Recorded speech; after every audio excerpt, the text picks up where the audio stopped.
Tonight, the weather extremes across the U.S. turning deadly and creating travel chaos. Powerful flash floods killing at least 5 in Pennsylvania, others still missing. The waters literally tearing these roads up and flipping cars. The torrential rain across the Northeast grounding more than 1,000 flights today. Wildfires igniting in the West as that life-threatening heat wave reaches new highs, with cities set to shatter records. Also breaking in Georgia, the search for this man accused of killing 4 this weekend ends in a hail of bullets. While in Pennsylvania, the murder suspect who escaped jail is finally caught. Our interview with the hero couple who found him. Oh, I'm scared. I'm scared for my wife and I. Every flyer's worst nightmare, a passenger on a small plane forced to take the controls after the pilot falls ill. How she crash-landed the plane and survived. She showed a lot of skill in challenging conditions. Plus, it's the summer of sniffles, why the common cold is roaring back. We're tracking 2 weather extremes across the United States, both with serious and even deadly consequences. This was the scene today in Bucks County, Pennsylvania. Roads destroyed, cars tossed by the powerful flash flooding that happened so suddenly it caught drivers completely off guard. At least 5 people were killed, and officials believe they're likely to find even more victims. That same storm system has drenched the Northeast today. Take a look at this. 8,700 flights canceled or delayed. And then you probably know the big story out west and in much of the South and Southwest. It is the unrelenting heat. Today, we saw more hotter than ever temperatures. In all, 79 million Americans are baking, with dozens of records set to be shattered. We're covering it all today, beginning with Kathy Park in Pennsylvania. Tonight, terrifying weather causing heartache in eastern Pennsylvania. I can say, as a witness to that, in my 44 years, I've never seen anything like it. Flash floods quickly moved into the greater Philadelphia area Saturday night. The National Weather Service estimated over 3 inches of rain at the height of the storm. The sky just opened up and everything dumped out real quick, probably more than anyone could have possibly imagined. In Bucks County, 5 people have been confirmed dead, while crews work around the clock to search for a missing baby boy and his toddler sister, visiting with their family from South Carolina. We have recovered the mother, and she is one of the deceased. Also, the 2 children that we are looking for to bring home, we are continuing all efforts to find them. By daybreak Sunday, asphalt cracked, trees downed, and roads split in 2. Cars flipped upside down. Eli Weissman and his daughter were swept off their motorcycle. Ended up floating down the side of the road, clinging to trees, clinging to vines, clinging to whatever we could, a log. Saw cars floating, saw a Jeep flipped over. It was like nothing I've ever seen. So you were clinging onto trees? Oh, yeah. Wow. I didn't want to die. Devastation felt all across the Northeast as communities grappled with the sudden onslaught of torrential downpours. From scenes like this in Torrington, Connecticut, to pouring rain in Fitchburg, Massachusetts. The extreme weather canceling more than 1,400 flights nationwide, as millions from Virginia to Maine brace for the threat of more flooding tonight. And Kathy Park joins me now from hard-hit Washington Crossing, Pennsylvania. Kathy, we heard them say they're still actively searching for people. Kate, that's right. Crews say they will be working throughout the night to find those missing kids. But as you can see, they are up against a lot of challenges like buckled road, washed out bridges, and scattered debris practically everywhere you turn. Kate? All right. Kathy Park for us. Kathy, thank you. The brutal heat wave in the west and south is hitting new highs today, and there's no relief expected for days. Marissa Parra has the latest from Phoenix, which hit a new record this weekend. In California, the heat compounded by flames, with a 4th wildfire now threatening homes near Los Angeles and prompting evacuation warnings. If it gets any worse, starts coming back this way, I got to figure out what to do. Threatening homes near Los Angeles and prompting evacuation warnings. If it gets any worse, starts coming back this way, I got to figure out what to do. The seemingly endless heat wave getting even hotter. Just thousands pack in for tonight's concert and welcome for soccer star Lionel Messi. Phoenix breaking a record this weekend, hitting 118 degrees. Now on day 17 of temps at or over 110. These temps today are going to be absolutely outrageous. We do not want anybody having heat stroke. Volunteer Monique Hebert is providing a lifeline to those in need. Water, food, cool ties. Let's get him that. I'm taking the dog up for some AC and shoes. Bringing supplies to the city's most vulnerable. It's all right, honey. We got you. And their pets. Don't bite me. Trust me, I'm doing this for your own good. Emergency crews there responding to calls with heat always on the mind. Have you been drinking plenty of water? This is one of the hottest summers that we've had in recent years, and so, yeah, it's taken a toll on the community for sure. Marissa's with us now 17 days. Marissa, when is this expected to end in Phoenix? Well, not anytime soon. Temperatures here forecast above 110 until at least next Saturday. Kate.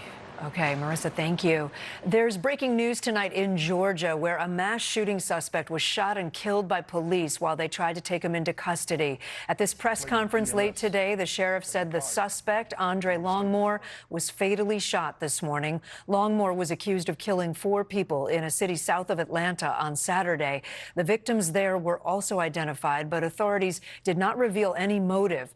2 officers were hurt when they found Longmore, the sheriff saying, "The monster is dead."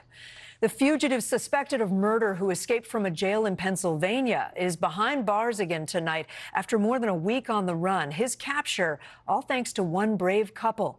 George Solis spoke to them today. Under arrest. After 9 days on the run, these images appear to show suspected murderer Michael Burham put back in handcuffs. And it happened because Ron and Cindy Eklund heard their dog Tucker barking. And he just kept barking like, this isn't right. You crazy dog. The couple got into their golf cart and went to see why. Walk me through that moment again. What is it when you come face to face with the person everybody is literally looking for? Oh, my. I was scared. Our immediate thought was call 911, get them here, get him caught, get him back where he belongs. They didn't stick around after they saw Burham squatting by their creek, heading back to their house and calling 911. You ask him, what are you doing? He says, I'm camping. And I knew who he was. And I start backing up. Well, I didn't know Cindy's behind me in the golf cart. From behind the couple's house, authorities pushed Burham through this wooded area. His time on the run coming to an end right here, arrested in front of this tree. Authorities say for all his efforts to elude them, he made one crucial mistake. That's been our strategy all along, is to push him hard, to have him make a mistake. He finally did. Burham is a known survivalist with a military background. His skills an asset to him and a concern for authorities after they say he escaped jail by accessing the roof and scrambling down a rope made of bed sheets. Police found hidden stashes of supplies, clothes, food, and even ammunition. He'd been in jail since May on kidnapping, burglary, and other related charges. One of the things that led us to be concerned that he may very well be armed. Police say Burham did not have a gun on him when he was caught, but he was tired with his jail uniform pants on, inside out. With the manhunt over, people here finally at ease. We were all relieved. Everyone was like, we can all sleep peacefully tonight. You know, you don't have to kind of... I can only imagine that. And George, we know he escaped one jail already. Where's he being held now? Yeah, Kate, he's still here in the state at the Erie County Prison, pretty far from the jail he did escape from tonight. Authorities are saying that the question is still lingering whether or not he had help escaping. Kate? All right, George Solis, thank you. Now to some terrifying moments in the sky after a pilot had a medical emergency and his passenger had to take the controls. She managed to crash land the plane in Martha's Vineyard and survive. Aaron Gilchrist has the details.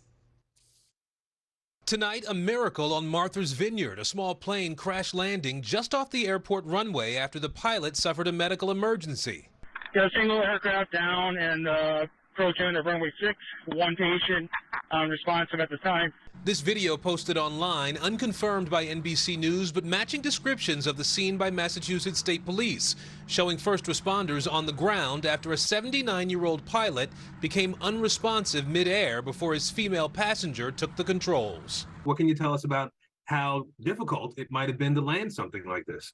It is not a trainer, so it's going to require more skill. It's going to approach the airport at higher speeds. The small plane, a 2006 Piper Meridian, took off from Westchester, New York, Saturday afternoon en route to Martha's Vineyard. On final approach, the passenger had to jump into action, the plane's left wing breaking in half after a hard landing. Just last year, Darren Harrison made a similar heroic landing in Florida. I've got a serious situation here. My pilot has gone We had now gone into a dive. Harrison spoke to our Savannah Guthrie about taking control and safely landing with zero experience in the cockpit. Because I knew it was a life or death situation. Either you do what you have to do to control the situation or you're going to die. And that's what I did. Massachusetts State Police say the pilot was flown to a Boston hospital in serious life-threatening condition and the passenger wasn't seriously hurt. Aaron Gilchrist, NBC News. Still ahead tonight, the return of the summer cold and why it's roaring back. Dr. John Torres explains. The temperatures might be soaring, but for many Americans, that hasn't stopped the cold. The common cold, that is. It's the worst cold that I have gotten.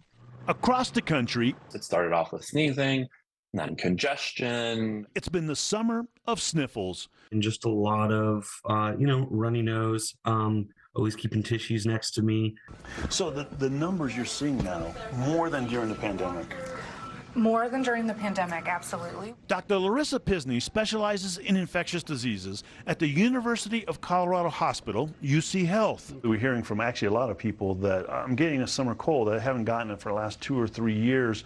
Are you seeing the same thing here, that numbers are going up? So compared to the rates of positivity for things like rhinovirus, enterovirus, adenovirus, we are seeing increased numbers compared to prior years. Those are some of the viruses that can cause the common cold. And if you look at the CDC chart, it shows how the adenovirus has peaked this summer nationwide. Sick absolutely sucks, and I've been going through 1,000,001 tissues. It was kind of weird to stay inside and have a cold and want to drink tea when it was 85 degrees outside. So why are we seeing more colds now? It's basically we are not masking, we're not hand washing as much. Doctors believe those pandemic precautions so many took kept the cold at bay. If you do have a cough or cold, make sure you hand wash. Up to you if you would like to wear your mask or not. And it's the same if you want to avoid a cold. Wash your hands frequently and even wear a mask in crowded spaces if you choose. Ways to avoid this now common summer bummer. I've never gotten sick during the summer, so I was like, what's going on? Dr. John Torres, NBC News, Aurora, Colorado. It is a summer bummer. When we come back, there's good news tonight, how one neighborhood came together to put a smile on this little girl's face when she needed it most. There's good news tonight about having the gift of awesome neighbors and a celebration that one little girl will never forget. Hi guys, did you get bubbles? These were the moments just before the big reveal. Gather by Ellie's house with the big sign. In this neighborhood near Seattle, the whole community turned out to celebrate one little girl. See her there in that car? That's Ellie Hoffman pulling up to her own surprise 7th birthday party. Her parents, Justin and Nicole, had just moved the family there and were overwhelmed by the support. When you saw Ellie's face, Justin, that day, yeah, what was that like? It was so exciting to watch her just explode with joy. It's your birthday. It was very emotional. It was very special because I knew I couldn't do what I wanted to do for her. My friends, the fellow mamas, my community, my neighborhood, they all rallied with me. Oh, I love it. And the whole Hoffman family, you guys are just such an amazing blessing to this community, and we love you guys so much. They rallied because Nicole had been fighting cancer and was too weak to plan the party of Ellie's dreams. So instead, she posted on social media, asking neighbors to send Ellie a few cards. Moms Melanie Panito and Renee Carter decided to do a whole lot more. Why'd you feel you had to do more than just cards? This is just what people do. They step up and help each other out when things get tough. I looked at Mel and just said, can we do something different? Like, let's throw her a party? She said, yep, absolutely. And it really just took off. Happy birthday to you. For Ellie, it was a day she'll never forget. What was your favorite part of that whole day, Ellie? Everybody made me have the best birthday ever. A community united in tough times and showing the true meaning of friendship. It makes me feel so strong and able to keep fighting. Even I live with cancer, so it's just so special to know that I have my family to just help me get through whatever comes. Best birthday ever. And some good news to report. While Nicole is still in treatment, she now says she is cancer-free. That is NBC Nightly News for this Sunday. Lester Holt is back with you tomorrow. I'm Kate Snow. For all of us here at NBC News, stay safe. Have a great night.